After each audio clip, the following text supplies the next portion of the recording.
umugwi wa Ngozi City niwo watahukanye igikombe imbere ya Message Ngozi utsinze igitsindo kimwe ku busa mu rukino rwari rwateguwe n'ishirahamwe rya Castel imbere yo kugurura insamirizi ijwi giterambere mu gisagara ca Ngozi. Ivyo birori bikaba vyatangujwe na defile ndende yakozwe n'abakunzi b'umupira w'amaguru bari kumwe n'abakozi b'ishirahamwe Castel mu gisagara ca Ngozi bagenda bagana ahari iyo nsamirizi.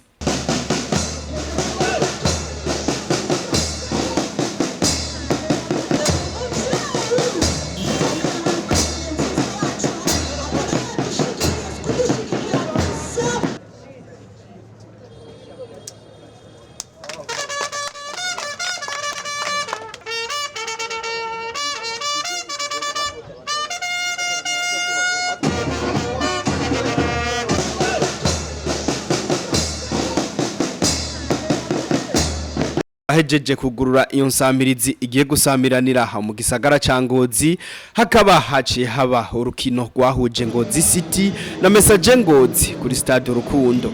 Ugo rukino rukaba rwarangiye Ngozi City yirahiye igitsindo kimwe ku busa umugwi wa Message Ngozi. Nyuma y'ugo rukino haciye haba ibirori bidasanzwe byo gushimira iyo migwi aho Ngozi City yahawe igikombe n'ibahasha ry'amafaranga agera ku miliyoni n'igice. Nayo Message Ngozi ihabwa umuliyoni. Castel yongera ishimira indongozi zitandukanye zashoboye kuza kwifadikanya nabo muri ico gikorwa cy'uyo munsi, yaba umuyobozi mukuru w'ishirahamwe rya Castel Jean d'Amour Kwizera kimwe na Dominique Ndikuriyo musitanteri wa commune Ngozi barakeje iyo migwi yashoboye kwitabira ugo rukino.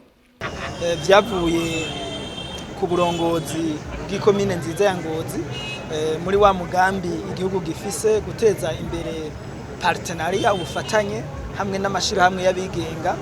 Baradusavye ko twokorana imigambi imwe y'iterambere, hanyuma mu migambi yaje imbere habaye kwiyumviraho gushiraho iyi studio canke iyi radio isamiranira mu isoko ya Ngozi kugira ngo abadandaza bashobore kumenyekanisha ibidandazwa byabo, abene gihugu nabo bashobore kumva vy'ukuri ivyo ibidandazwa bakeneye biri kwande. Ubugira kabiri hariho kandi kumenyesha amakuru n'amatangazo y'intwaro.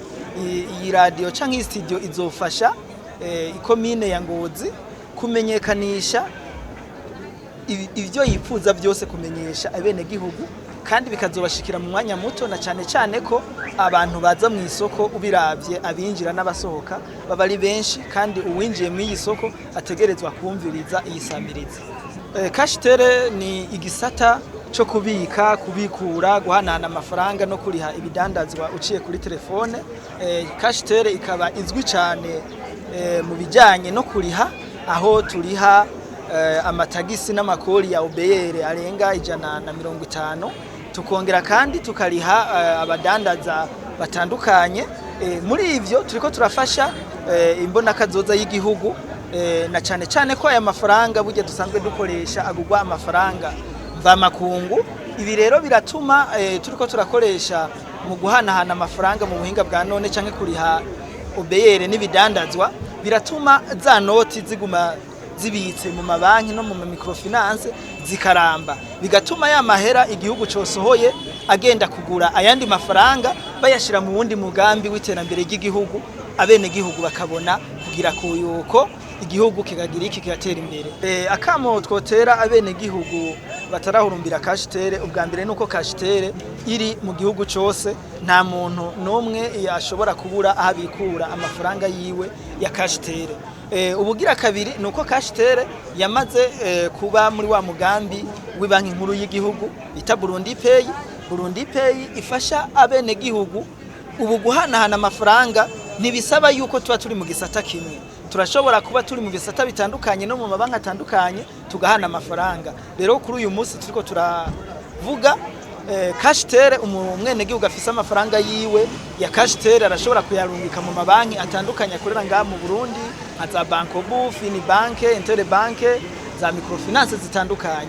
Rero akamo twotera abene gihugu nuko bokumva yuko imigambi yose indongozi zishiraho ari ku neza yabo, ahubwo bakaba abambere mu kuyitabira.